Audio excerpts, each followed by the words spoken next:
My writing process always comes from a really deep and intense feeling. And I can always feel a song coming on because there's like a discomfort in my body and I have to get it out, even if it's a positive feeling that has to come out of me. And the first thing I reach for is a guitar. You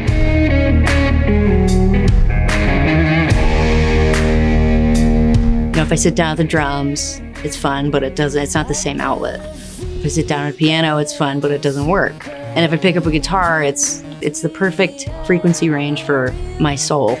Guitar is its own language. You have 6 strings and 22 frets at your fingertips, and each note has a different meaning, depending on the way you play it. If I'm on stage and I'm playing and I get a flash of a moment that I wrote a song out of rage, the only way to express what that moment looked like is to bend in such a weird way that it doesn't sound like it's gonna fit in the song, just like that moment didn't feel like it fit into my life. A moment of rage to me sounds like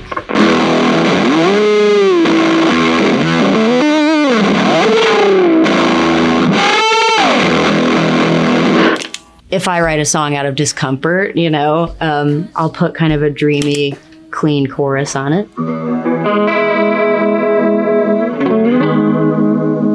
It's wobbly, you know, I don't know what I'm feeling.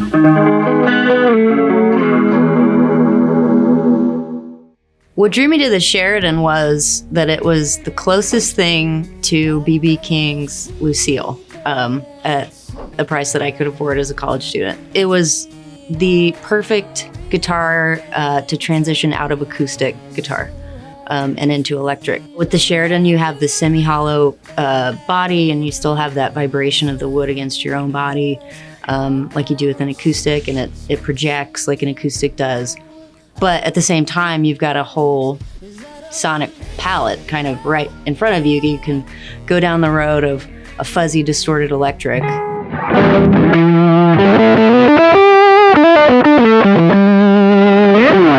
Or you can go clean, you know?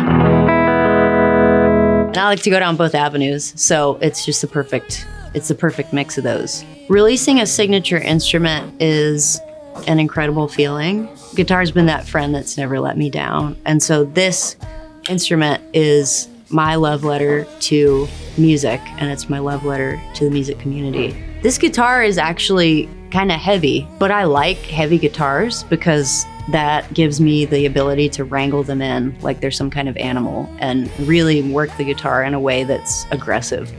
And that's just how I play. And with a light guitar, I don't get that aggression out because there's no fight, and I want the fight.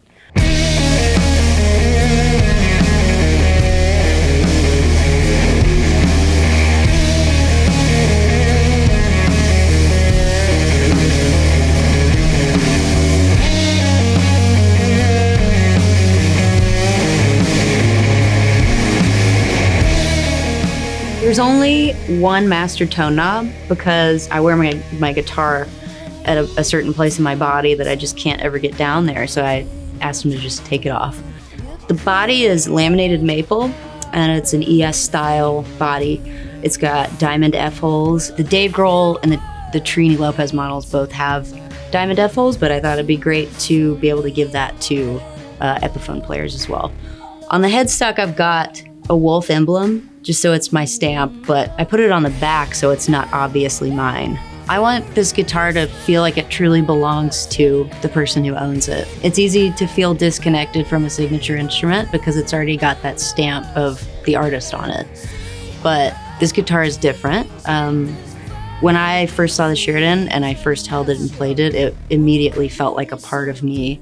And that's what I want for someone who owns this guitar, is I want it to feel like theirs. You know, I hope that people can go to the place that I go on stage with it, which sometimes feels like a completely different dimension. There's a song in every guitar, and I hope that this guitar gives people as many songs as the Epiphone Sheraton gave to me.